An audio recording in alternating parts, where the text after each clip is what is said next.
Hello everyone, and welcome to the Crowcast AFL Weekly live podcast. I'm your host, Scorpus. I've taken over from Phoenix, so hopefully everyone out there listening to us on Facebook can hear us and that we're having no technical issues or anything of the sorts, because that would be a bit shit. But joining me on the podcast today is Nikki. Hopefully no technical issues on her front either. How are you doing this week? I'm doing well after we actually had a win on the weekend. Well, we had two wins. Yes, a good, decent win. A couple of good things happening for the Crows this week in several formats, one of which is a legitimate sport, and the other one not so legitimate. How did you think of the AFLX? I watched our games and didn't care about the rest. Yeah, I think that's the opinion of a lot of people. It was very odd, like watching a training run. Yeah, it was. It was a glorified training run. We kind of talked about that last week a little bit, about how this is the first JLT game, so to speak, and it's where they normally play most of the kids, so that's what you were going to see. Interestingly, Geelong put in a fairly full-strength side. Couple of other teams did as well. A bit more of the seniorish type players. And we basically had our SNFL side out there. Yeah, good to see some of the younger players step up, some of the players that we think could be taking over some of the roles of our couple of players that defected last season. I thought Duday was quite good. I thought Hampton was quite good. And yeah, that's really all you can take out of it, because, you know, we won, I guess, but let's be honest, we were only looking for the kids. Well, Jake Kelly was having fun kicking goals. Yeah, he was good as well. It was interesting though watching it, because I think some of the rules were stupid. I think they need to get rid of that ridiculous Zupa goal, because they're only kicking 40 metres. I mean, come on. And but my mum actually had a really great idea with one of the rules they should bring in. And because you're playing it on the rectangle, you're trying to attract people who play games like rugby league or union or soccer. Those games all have a particular rule. When the ball hits the goalposts and it bounces back into play, it's still in play. And of course, in our game, no, it's dead. It becomes a point, etc., or whatever. So she actually said, but if you're trying to attract those ones, it should be if the ball hits the post and bounces back into play, it's still in play. You want that fast-flowing game. And it also is a rule that will make sense to those people who've played those other types of sport. Well, it's not just that. There was this really stupid rule, the whole Zupa goal thing. I mean, come on. It's a 40-metre kick. It's not that hard. And they're making a big fuss about it with their Zupa sponsoring. Jesus, I mean, surely they've got to change that and not make it so easy to kick a 10-point. I mean, not that I really care about the game at all. Whether it'll be back next year, who knows. But, geez, that was a bit ridiculous. I think it will be back next year. The AFL's put a lot of money into it, and they don't like to admit where they got something wrong. And I can understand what they were doing and where they're trying to attract it, but it's wrong for our AFL players to be doing it. It was just, they were all saying the right thing about, oh, it's so exciting and everything else. It's like, yeah, no. It's not the real it's not the footy that they normally train for. But it was very interesting, because for me, watching us, it was our game style. They were still sticking to their structures, even though they said, oh yeah, we were told to play with freedom. It's like, no, you were still playing to your structures. You are that well drilled. But it's a structure that works for that little short game. Yeah, I mean, you've got to get something out of playing this stupid alternative format. So seeing the kids, keeping the structures is all the stuff that the coaches would have wanted. And considering we're only playing 2 JLT games, not 3 like last year, this is basically, you know, the AFLX was basically a additional JLT game. And yeah, there were some good signs, but, you know, it's really hard to tell how much you can actually take out of it, because there was absolutely no pressure to speak of in the game. Not really much tackling, none of that. So some of the players, I thought Gallucci was a bit disappointing, but I think he would thrive a bit more in the contested stuff from what I've seen previously. So maybe not his style of game. No, he does like that contested a little bit more. His kicking is a bit dodgy, and we saw that. But the one player, a lot of people had heard that his kicking was poor, and I kept saying, well, no, it's not. Well, you got to look on the weekend, and it's Dode, and his kicking's not too bad at all, is it? I think the kicking excuse was used by the people that don't like him and don't like that we selected him in the first round and all that other stuff. So, yeah, I thought his kicking was perfectly fine and should be fine in the AFL team, I would have thought. It wasn't that bad in the SNFL from what I saw. Yeah, he's quite good in the SNFL. For me, the thing that I've always liked watching him is that he reads the play so well. So whilst he might not be incredibly quick off the mark, because he has that ability to read the play, that's quite invaluable, having a defender who's able to do that and can predict where that forward is going to go and counter it. Yeah, that's right. I quite like him as a player. I really do. I think he should be right in there. And then there was also the other fun thing that happened on the weekend. Jordan De Goey, he can't blame this on his dog. No, this guy is a serious douche. Like, what is he doing? 2 years in a row at about the same time he pulls out this absolute garbage. Collingwood must be pissed. Very interesting is that they've suspended him indefinitely. Yeah, that's a good way for a team to sort of make up the punishment as they go along. You know, do they need him for round one? Well, you know, the suspension's over. If they are doing okay, I think he might have a few games out. They were very good, though, last year with his stupidity that happened there, is they had a set period that they did ban him for, and they waited, unlike a certain other club down the road from us, they actually waited until after his hand had been repaired, and when he would have been right to play, the suspension then kicked in from that time. So they did punish him instead of just, we're going to put it for the time that you're actually out injured. Yes, Port Adelaide with that whole... Who was the guy that got... Was it Cracker? Nathan Cracker back in the... Yeah, I think it was Nathan Cracker from memory. The other fun thing that then happened with a bit of alcohol on the weekend is Jai Simpkin from North. Now, at least he wasn't driving a car whilst drunk. He was just drunk in a public place and decided to step into the path of a motorcycle. And because the red light, which kind of says, no, don't walk, he thought that meant walk.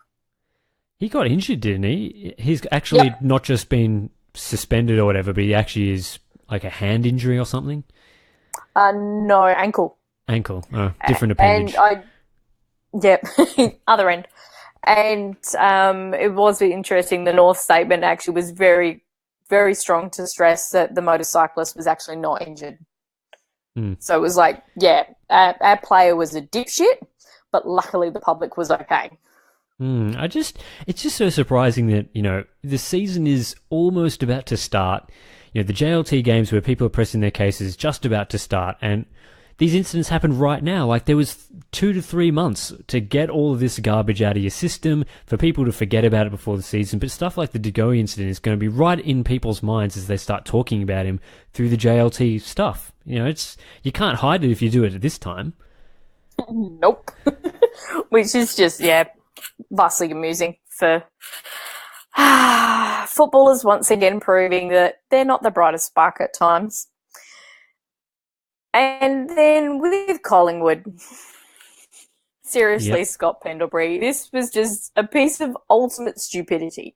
For somebody who uses social media a lot, he uses it for his own brand, he uses it as captain of Collingwood and as the main representative of Collingwood, to tweet out a poll that he put on the Thursday of who's excited to see footy back on their screens again today.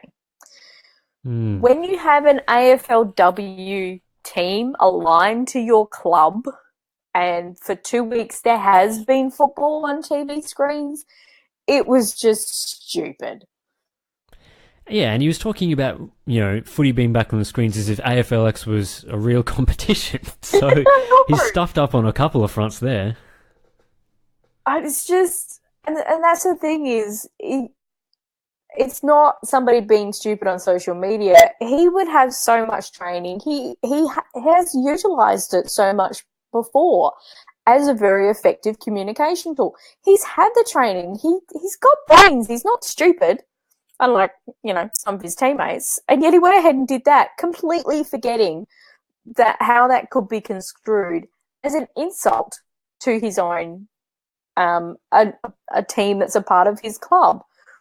Which then leads on to somebody there's been a bit of chat about that how on earth has she got special comments going through the AFLW by Fox, because she's proving that she really knows nothing. And she then had a go at the Collingwood coach saying, he needs to watch his back. Yes, Kate and Sheehan, this is, of course, not Kate a fan. Sheehan. Not a fan of her comments. No. She's very, very biased against... Who would you say? Everyone that's not Victorian? Yeah. Pretty much that. She just doesn't know the game either. Doesn't know the players, doesn't know how the teams function and what the positions are for the players and what their strengths and weaknesses are. She just has no clue, really. Don't know why she's got it. Well, I do know why she's got a gig. It's because of the family factor and a bit of nepotism there, I would imagine. But, yeah, she's just not qualified. But also the same thing with Pendlebury having that particular go. The fact that she is also employed at Richmond as their head of women's football development for their team that's going to come in. So not only is she out there as a commentator, to spruik the league so much and provide some expert comments because she played 1 minute of the AFLW season last year. And how that minute ended was an absolute tragedy. That's not taking anything away from that. But the fact that she has very limited time in doing that, she represents another club and she's having a go at the club that delisted her. It is not a good look. It is not professional. There are other ways to say what she kind of wanted to say that, there are concerns down at Collingwood. But instead she kind of went for the most inflammatory thing, and it was just nope. Yeah, it was just I don't know what she's doing, to be honest. But yeah, I don't think she's up to it in a number of ways for being a commentator. It's not just that comment, but her actual special comments role. I don't think it really fits what she's delivering at the moment. I do want to bring up a breaking news story. Yes, breaking news on the AFL Weekly live podcast, just up on the Age right now from Jake Nile. They have detailed the free agency compensation formula, which was kept secret for a little while.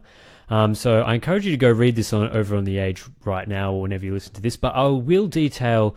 I've just been reading this while we've been talking, and it's really odd. So we'll go through this. The key components is what they call it. So the key things here is that the compensation is only based on the player's base salary. So obviously if you get a higher base salary, then they use this point system where players are ranked from 100 points being the highest down to 0 points. And obviously the higher your base salary is, the more points you get in this big ranking. So they rank all the players based on their base salary, and then obviously the highest players get the most points.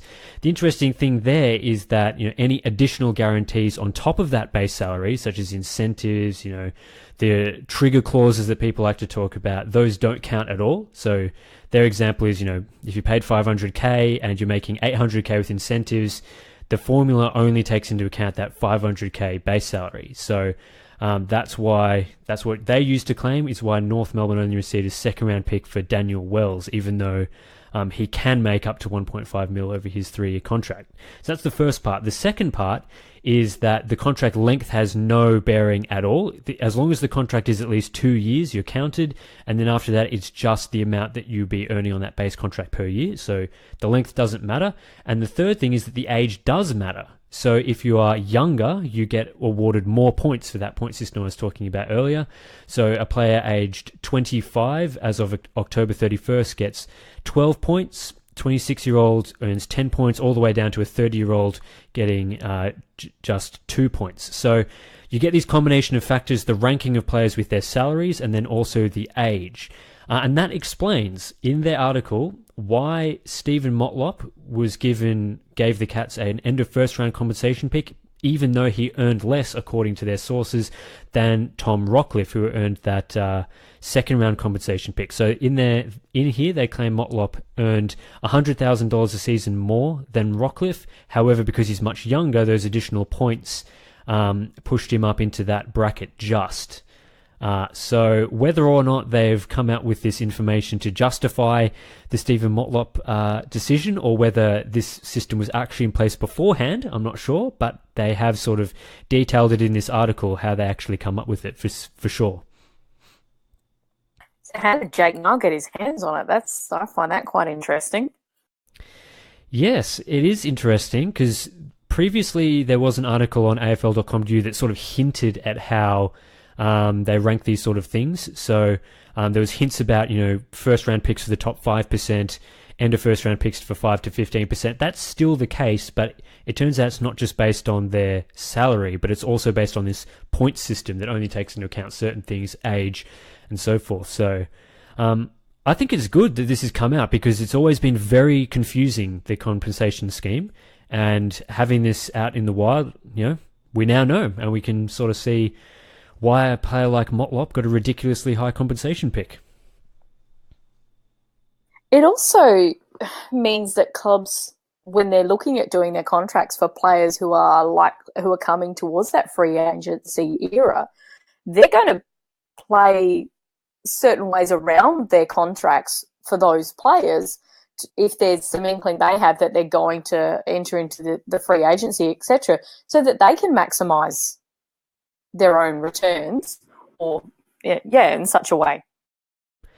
Yeah, that's right. I mean, I think it's based on the contract that they are given in the so the offer that they get from another club, but obviously there could be negotiation there, especially with restricted free agents, if that ever happened, to sort of ensure that the base salary terms are high enough to allow a particular compensation band to be activated, so that there's no complaints among the clubs. I would imagine that would happen, and probably did happen in the case of Motlop. It also does indicate that, if Motlop was paid, $100,000 less base salary than Rockliff, and Rockliff was reportedly on some large number like 700K or thereabouts, that does mean Motlop's on a fairly high salary still, which a lot of us still suspected. And is he really worth it? Oh, of course not. But to me, what this also, we've long suspected that whilst they might have this particular formula, like they do with some of the other things, the AFL will have a way that they can tweak things within there to adjust the rules to suit the outcome that they kind of want to get. Oh, of course. Which I then found exceedingly interesting, that we got the all clear this year that they're not touching the rules for this season. Oh, I nearly died when I heard this. It was such a shock. No rule changes. When was the last time this happened? They've been tinkering with them for the past couple of years, and the one thing that I wanted them to do, and coming from when I was umpiring from that perspective, is you don't want to learn these new interpretations every year that they keep tweaking. It's like, let it settle. Actually give it some time. One season is not enough, particularly with some of the rules that they did. I suspected they were doing that a little bit anyhow this year with bringing in the last disposal rule into the AFLW. So they were trialling that, and then they brought it into AFLX as well. So they were trialling both of those instead of having to implement it in the main season or even in the JLT. They could do it in that to see how it goes. Yeah, regardless of where and when they're trialling these new rules, they just shouldn't be changing the rules as often as they do. They're always tinkering to make sure the look of the game is how they want and all that sort of rubbish. But the fact is, the umpires have a hard job, and they, in general, don't do a particularly good job at the top level with the elite level umpires.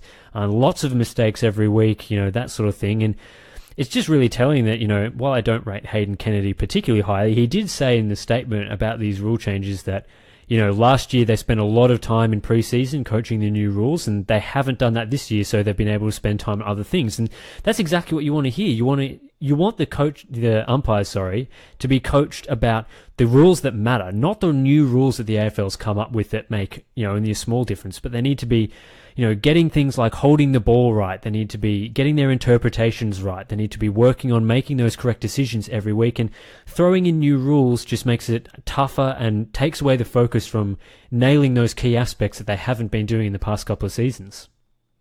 Now, you used the very important word in there, interpretations. So when I was So when I was actually umpiring, a lot of people don't know this. So when I was actually umpiring, I was training with the SANFL, and we had the AFL South Australian-based umpires with them. So I knew a lot of those guys at the time. And what would happen is that the AFL every week would send out on the Thursday a memo to the umpires, but also to every club to say, here's what our interpretation on this rule is this week. And they would have one rule that they would focus on. And for a lot of the umpires, they themselves would have to adjust how they umpired, trying to figure out who was actually observing them and knowing what they actually liked and how they would mark them up or down if you wanted to keep getting games. And you did have some umpires who were like, well, I don't care what they think. I am going to umpire to the best of my ability. And those particular umpires are ones who rarely got games because they weren't playing that little game, so to speak. And that's an issue I have with it. And it does need to be sorted out. It still kind of hasn't, because you've got somebody who's making their own judgment on umpires according to the interpretations. They allow this greyness instead of really sticking to the black and white, because the rules are fairly strict on black and white, but they just keep wanting to tweak them. Yeah, and the other issue is, of course, the bounce being a factor. It reportedly means that umpires that have better decision-making are overlooked for umpires that can bounce the ball better. I don't care about the bounce. Not in the AFL, trust me. Have you seen some of them? Some of the decision-makers. Well.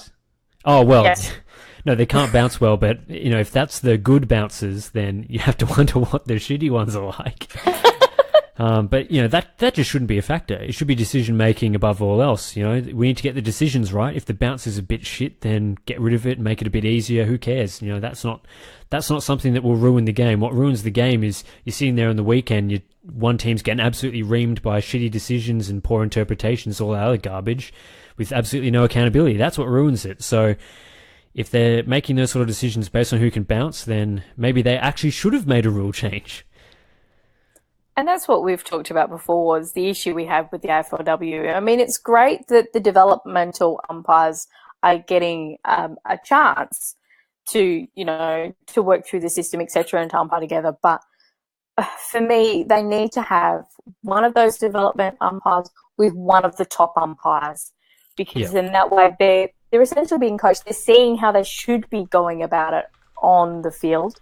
It will help the AFLW players as well, because hopefully they should be getting a bit more consistency across the ground, which is an issue because, I mean, fair enough, these are developmental umpires.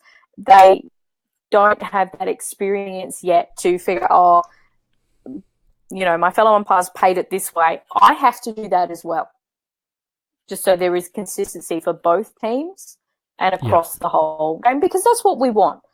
Okay, and a lot of people don't like Razor Ray, but I quite like him because, for the simple fact is, he sets the standard very early. This is the way I'm going to umpire.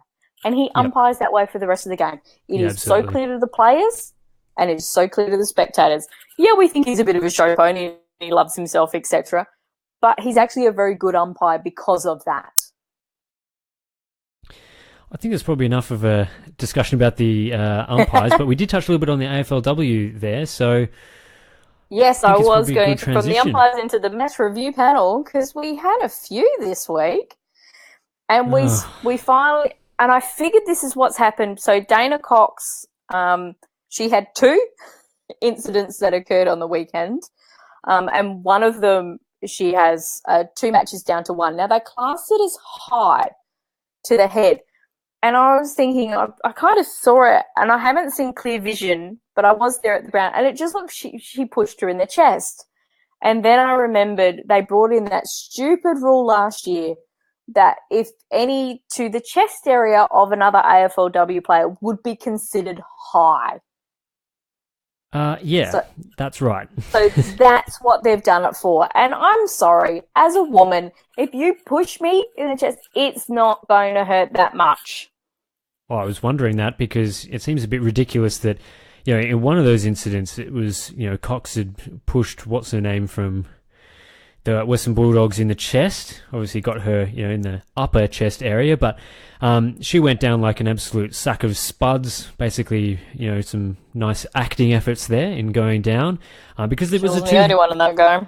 Well, that's right. It was, from what I could see, not that forceful two-handed push to the upper chest area, which in a men's game, players would barely react to that. You just pushed out of the contest with that sort of action. That was what I thought it was like. And, you see this Bulldogs player on the ground receiving treatment. Like, oh my God, look how serious this was, when the incident wasn't as bad. The other incident, it did seem she got her, Cox got the other player in the neck or something like that. Yeah, that was the one that they said was, so that's a Blackburn one, which was graded as intentional conduct with low Kearney. Blackburn was the one that she actually got low the impact to the for. body. Yeah. Yeah, was intentional conduct with low impact to the head. Now, of course it was intentional conduct. Kearney was running at her to remonstrate. Are you just going to stand there and let her thump you one? Yeah. Yeah, exactly. So, yeah, I think, it's been a bit tough on our players getting these suspensions. I think the one last week was probably deserved. If she did get the player in the neck, then I guess fair enough. But I just think that in this situation, they should be taking the length of the season into consideration. Getting rubbed out for 1 week is like 2 to 3 weeks in the men's game. So it seems like a long time to me. Yeah, but Dana wasn't the only one to actually get matches. There were a few others that came out of this round. Yeah, that's right. So you've actually got Taylor Harris. Yeah, punch somebody in the head. I use punch loosely in this context.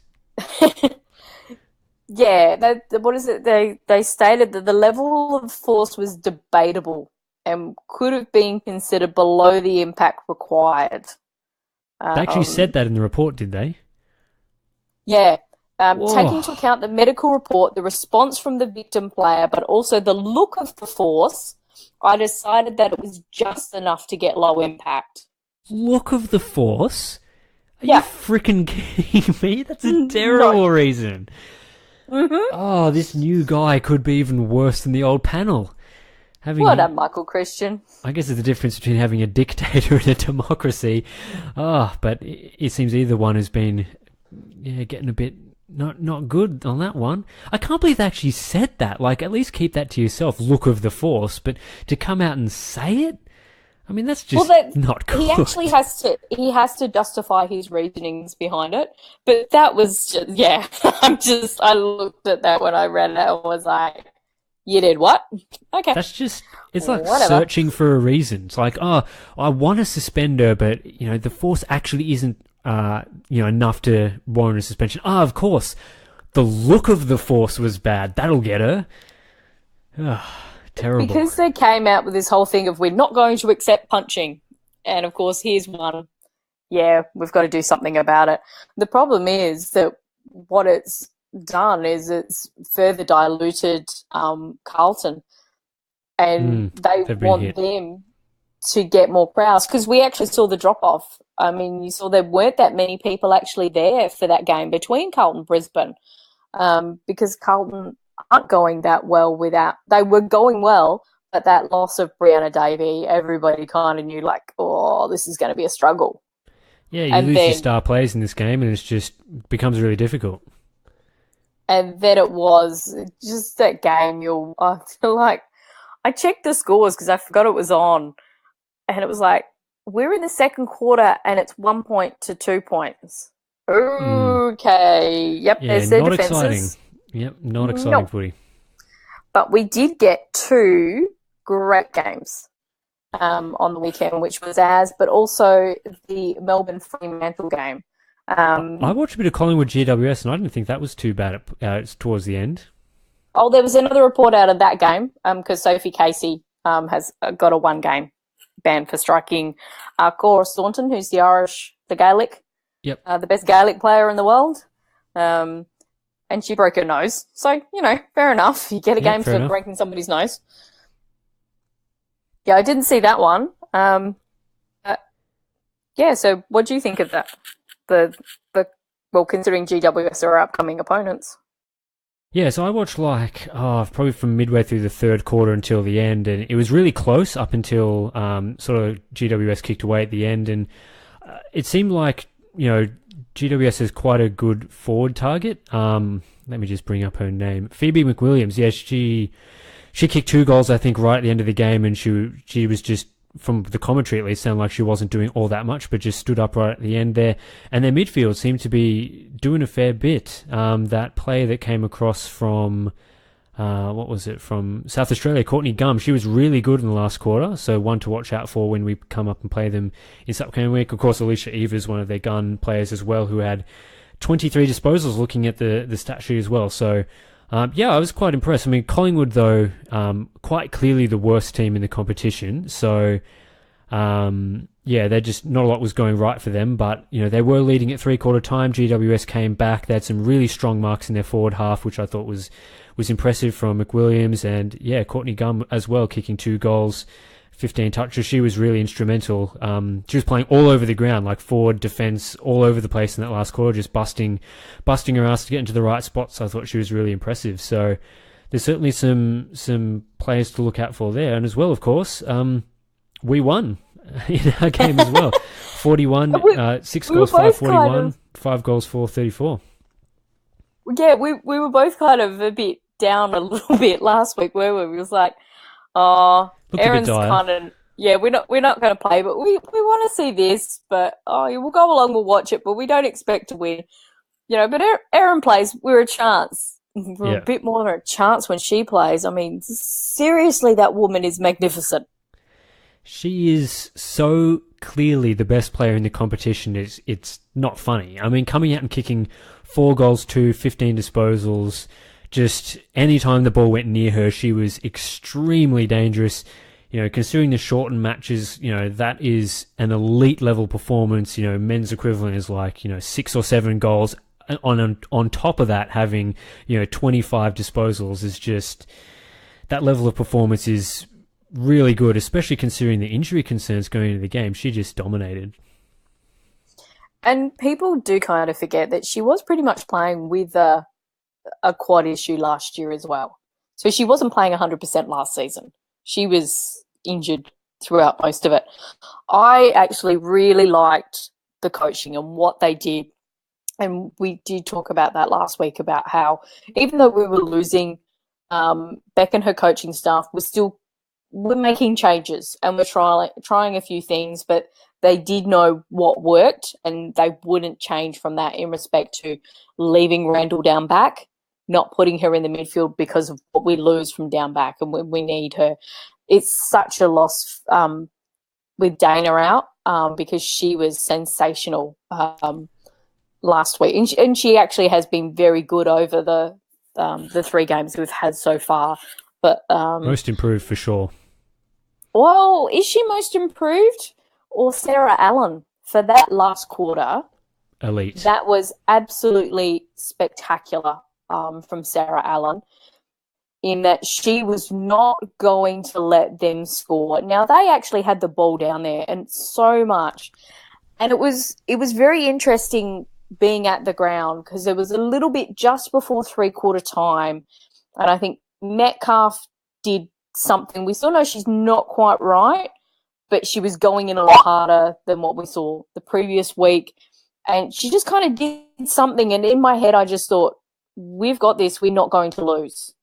There just seemed to be such a resolve.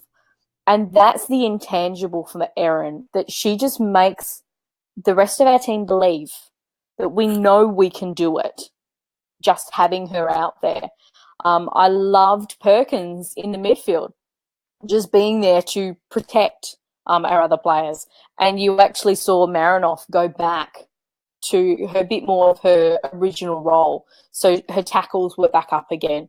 She was being that outlet player, and Perkins was being the block for her instead of Marinoff having to kind of be that person for the others that she had for the first 2 games. Yeah, I like Perkins in the middle. She obviously had her best game of the season. Didn't kick a goal or anything, but very instrumental in the midfield and a really good coaching move. And I agree, like missing Dana Cox will be huge because she's been one of our better sort of midfield halfback players in the past couple of weeks. Sarah Allen, as you mentioned, fantastic. I wasn't as sold on her as a defender in the first couple of games, but yeah, she is a lock in that position now. And I think it worked a bit better having, Radan and Hatchard weren't playing this week. It was just Allen back there, as well as Hewitt, who I think struggled a little bit at times on Brennan, but you're always going to struggle on. Yeah, she's a very good player. Yes. Yeah, so I think that setup worked a little bit better, having Allen as that number one key defender. Really stepped up into that role, very young player, and it was good to see her, especially in that last quarter, show that she's not going to back down in key games, and really stepped up to be an influential player. But there were a couple of other players I thought as well that had really good or better games than I was expecting. The first gamer in Mariana Rajic, or however you pronounce her name, I thought she was that's really right, good. MJ. Yeah, just call her MJ like the other players do, because they can't pronounce her name either. MJ sounds good, and she surprised me, I think, with her skills. And I was, from her performance, I was a little bit surprised that she didn't play some of the earlier games, considering what she showed. But maybe we just brought her in because of injuries or something. But yeah, I thought she showed a lot and definitely should be holding a spot next week. What I liked was her first 2 attacks were actual defensive punches. And the fact that she's playing at this level, she played at the SANFL level the previous year. She's come into the AFLW. It is a bit of a step up from that level. And so the speed of the game is a little bit different. I mean, we still look at it and go, yeah, it's not the AFL men's level yet, but there is a jump there. And she nailed the punches. There was no mistiming. She knew exactly, and they were good, strong ones. She's a lovely, solid body. She's fast. She knows how to use that as well. And as you said, she's got a really lovely kick on her. And it was her composure, which is what we've missed down back, is just having that bigger body. And she is mature. She is over 30. And that actually shows. She's played soccer. She's been involved in sport a lot of her life. She's played soccer at quite a high level.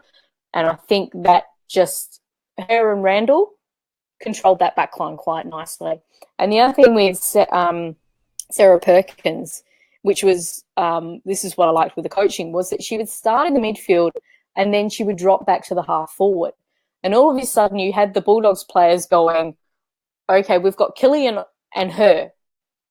We've got to quickly adjust our matchups. Now, we weren't as quick to capitalise on that mismatch sometimes, but it was reminiscent a little bit of the 97 grand final, where you had a certain particular very good player start in the midfield and just wander forward.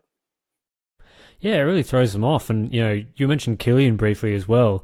Just having her in the team, she didn't get a whole lot of the ball, didn't kick a goal or anything like that, but I thought she was involved a fair bit, particularly in those last couple of quarters when, we were really tussling to get the game back on our terms. And yeah, I thought, despite the fact she didn't get a lot of touches, I just said, she worked well with the touches that she did have, and just adds that bit of extra, something extra for the players to worry about, the defenders from the other team up forward. And the combination of her and Perkins floating in there, Hewitt moving to the back line to give Killian, space to actually work in there. And of course, Phillips absolutely dominating, and, contributions from McCormick as well really helped us. So just having her there, I thought, as we mentioned the past couple of weeks, I was disappointed she wasn't able to play. Comes back in, I thought she was quite good. Yeah, it's her ability to find and create the space. And that's what she does so well. So I did see a few people going, well, she was a bit shit because she didn't get possessions and she didn't kick a goal. Well, she was kind of instrumental, as you said, in that, in that last quarter of really working hard to keep it there. But also she was instrumental in the other quarters of making sure we were keeping that space for Erin to go one out against Briggs, who was pretty much just hanging on to Erin's Guernsey the entire time. The camera work doesn't show, but that mark Erin took in the second quarter, which was a fabulous mark, what you don't see is just before it, in clear view of the umpire, Briggs has got hold of her Guernsey and it pulls right away from her body. No free kick whatsoever. Yeah, I know. She didn't get the mark, but she wasn't paid that one. And then there was the one in the third quarter where she just got absolutely poleaxed in the ground. It was so obvious that even Kate Sheehan was like, well, that's a bit tough. I think they missed one there. Yeah, so she could have had 5 goals, which would have been that's actually a record in the AFLW. Nobody's really actually hoping she got goals. It. Oh, it would have been fabulous if she did. Yeah, she was elite. The other one you mentioned there is my third favourite player is McCormack. And people question, why is she up there? Because she doesn't seem to, they think she should be doing more. It's once again, it's that ability to find and create the space. She's always moving. You actually saw Bulldog players trying to bump her off the ball and discover, hang on, we can't do that. She's bumped us.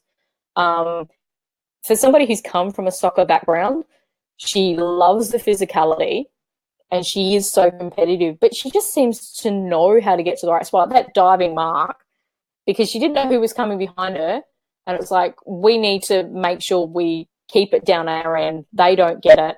We don't want to concede a point. So that they get the ball back. It all came into that. I would have loved, though, if she had let it go through, because then Dana Cox would have had a goal. And I think she deserved it.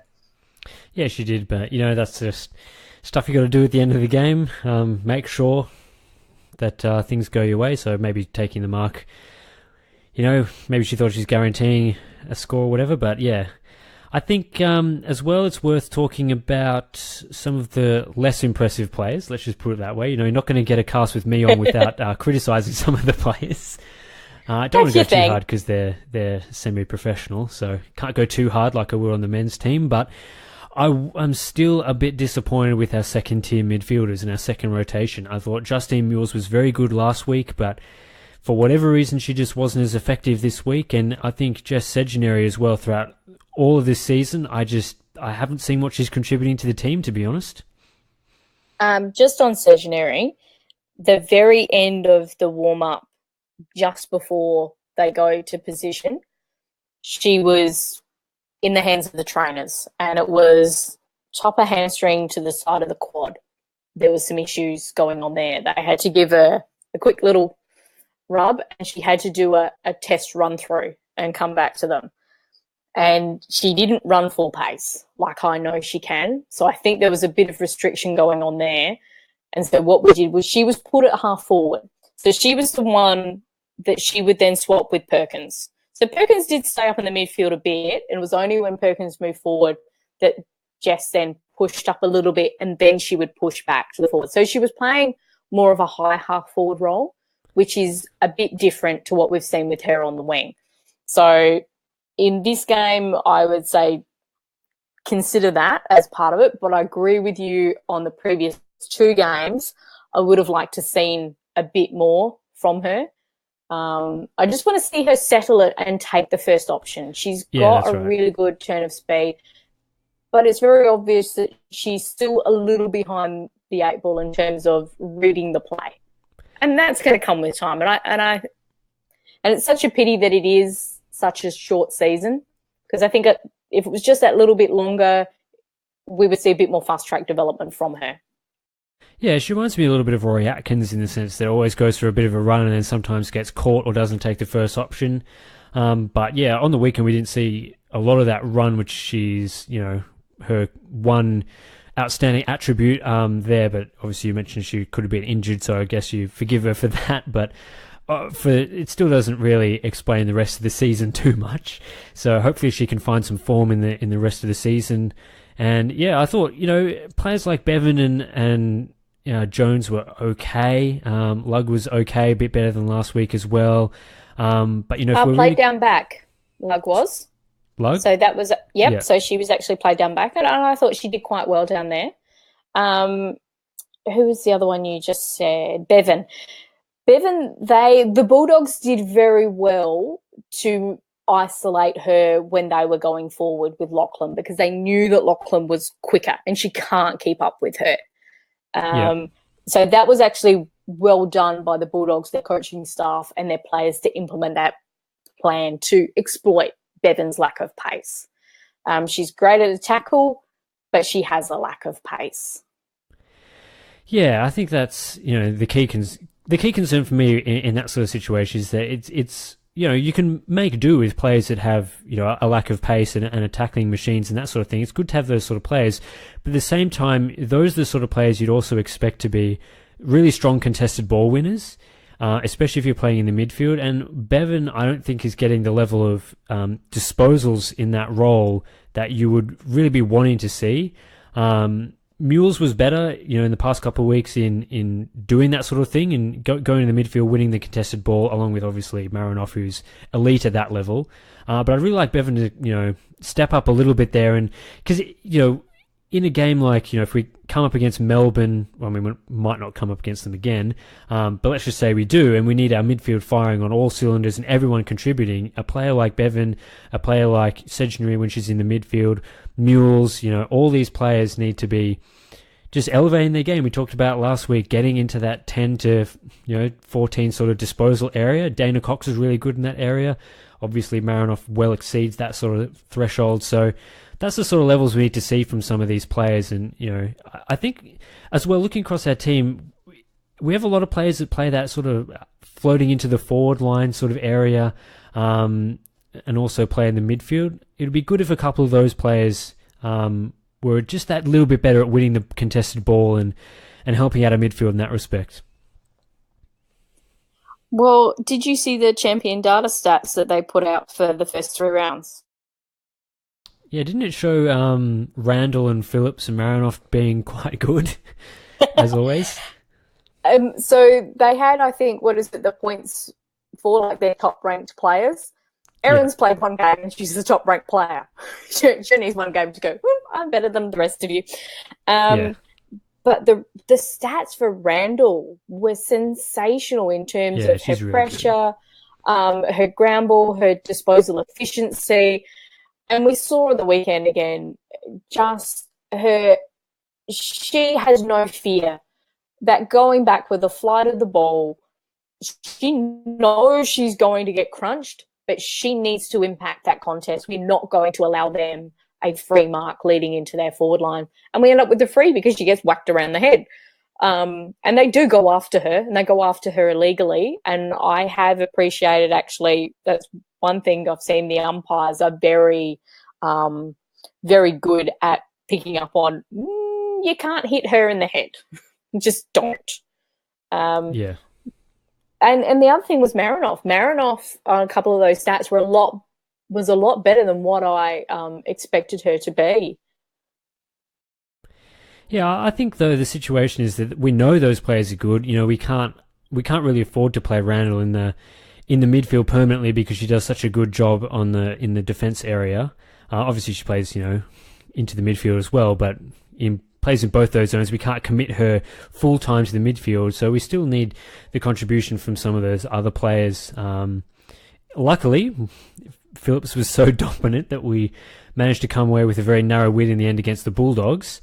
And it does seem that we've played probably now the 2 other best teams in the competition in terms of Brisbane and Melbourne first up. So coming into the rest of the season, we should be playing, the lesser teams. We have to still face GWS, Collingwood, Carlton and Fremantle. So those teams will be jostling around the centre of the ladder. So we're in with a better shot there, but, it still does come down to getting a few more contributions from some of the other players in the team and getting that, working towards, I think, a really even spread. Like, we always talk about in the men's team, the coaches love the even spread of contribution. We need to start seeing that in the women's side as well. And I think that what you're alluding to about those second string midfielders and what you talked about for GWS for the upcoming game, that's really going to be key, because they do have a good midfield, and they pushed us a bit last year when we played them, and they were without Eva in that game, I think, from memory. Yes, and now they've got her back in, and she's a very good player.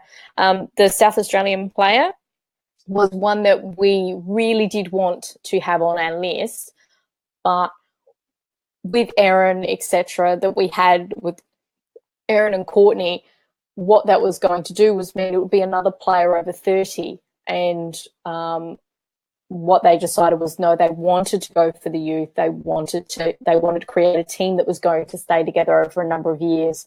So you could only have a couple of players at the older end. I think they consider it a bit of a misstep. They would have loved to have had her because she is such a great teaching player, was the way it was described to me. But they're very pleased to see how well she's done at GWS. And I just think they hope she does have a good game on the weekend. Yeah, it's good to see players from South Australia do well in other teams. Like you said, don't wish her well this week because we want to win. But yeah, there's a number of players in the GWS team that we do need to watch out for coming into this game. Phoebe McWilliams, again, I mentioned her earlier, up forward. Didn't do too much, according to the commentators, in the first couple of quarters, but really came into her own when the game was there to be won, when it was a really heated battle as GWS came back into the match. Obviously, good midfielders. They've got Eva there. They've got Gum, who's been quite good. Other players, who have they got here? Nicola Barr, who I think does quite well usually. Jessica Dalpo. Yes, she is very good. I've heard of those players, so that's something. Yep. So usually if I've heard of a player, they must be good. Not familiar with a lot of the players here, but yeah, those are some of the players to watch out for. Amy Schmidt, who I've honestly never heard of, kicked 2 goals on the weekend as well. So yeah, could be an interesting one. I would think GWS is sort of in a similar position to us at the moment in terms of where the team's at. So, getting a win over a team like this could be, building nicely towards the end of the season. And our first game in New South Wales.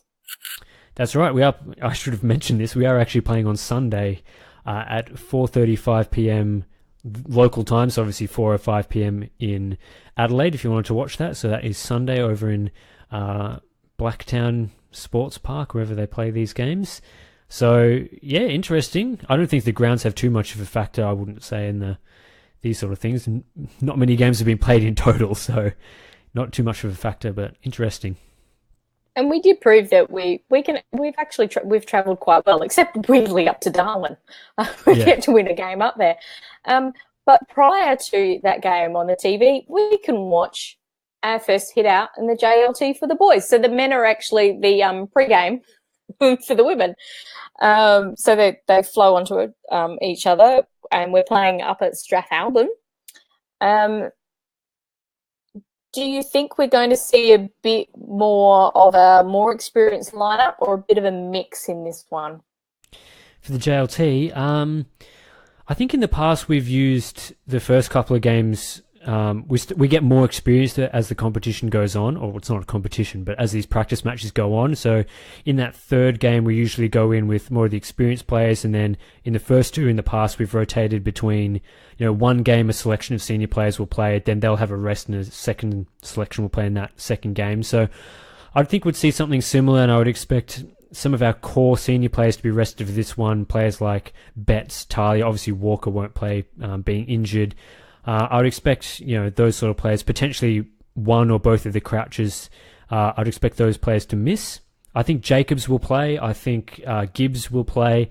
Potentially Sloan. I'm not sure on that one. And should see a lot of the younger players, because of course we get extended squads as well. We get to play up to 26. So I think that's the situation. We'll start to bring in some of those other players back in for the second game. I think we'll definitely have Riley O'Brien as a backup to Jacobs, and it might mean that we leave Jenkins out, and so he just plays the one, the final game, because we kind of did that last year as well. We gave him a bit of a rest. I think Duday he'll play both. Hopefully, I think Hampton. And Ellis Yeoman are likely to also possibly play both. Yeah, and Galuccio, I think. Greenwood, we know what we're going to get from him, so he might play one.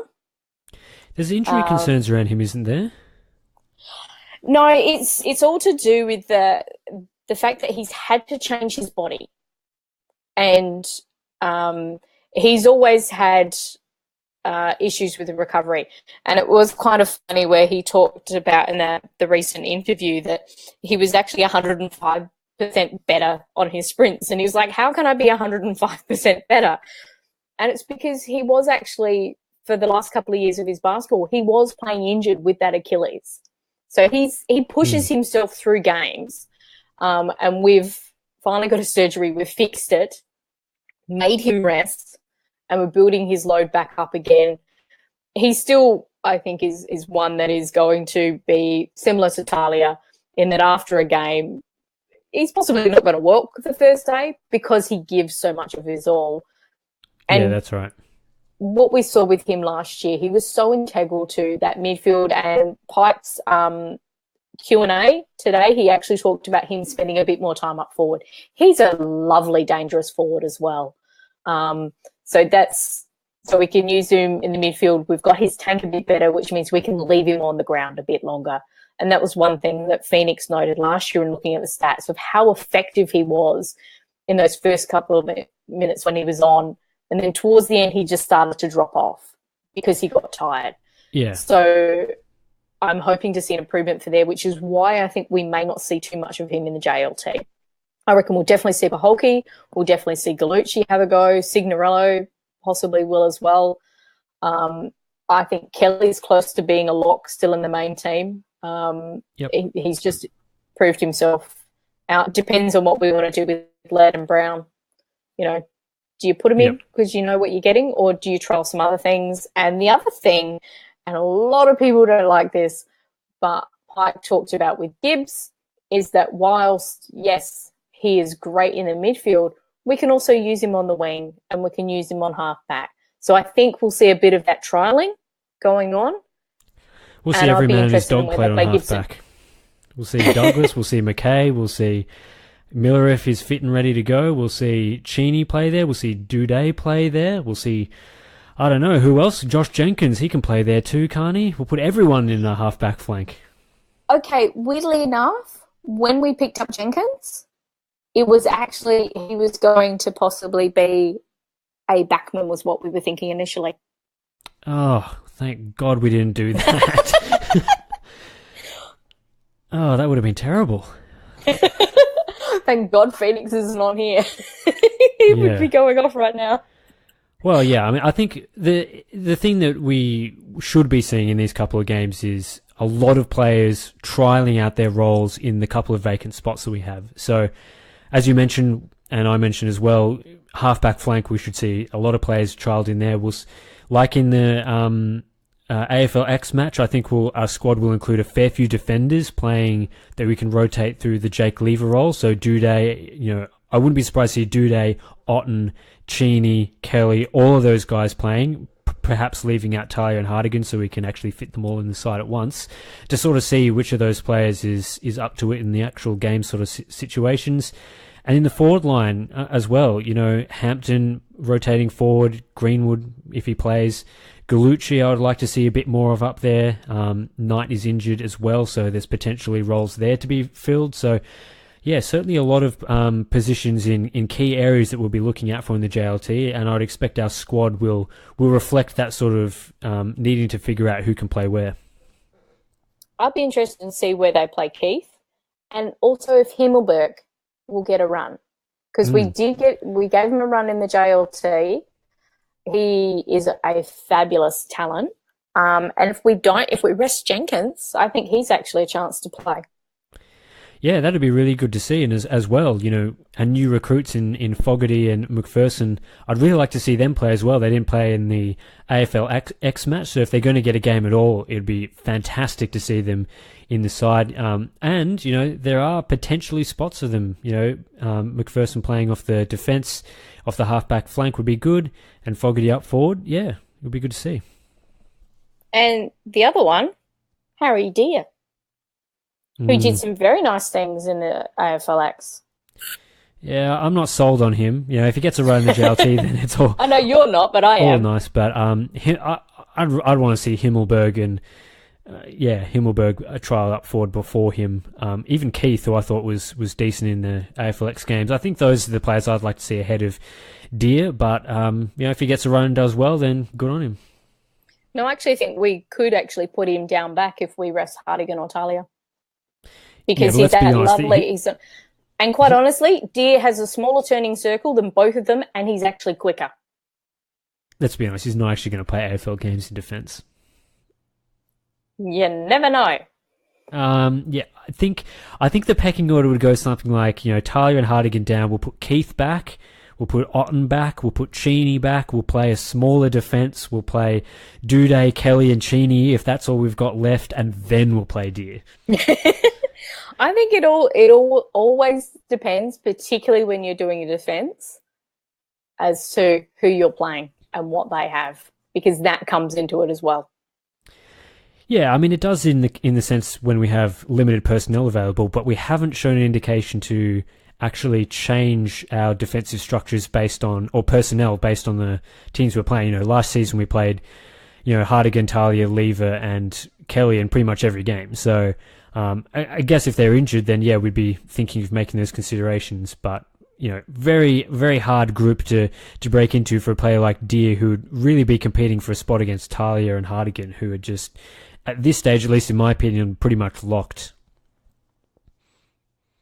Yeah, I don't think you can go wrong with that, but it's nice to have backups if injuries, etc. happen. And you're only as good as your depth, and the fact that we put out an SNFL team up against best 22 players in Geelong and one, that speaks some very nice volumes for our depth.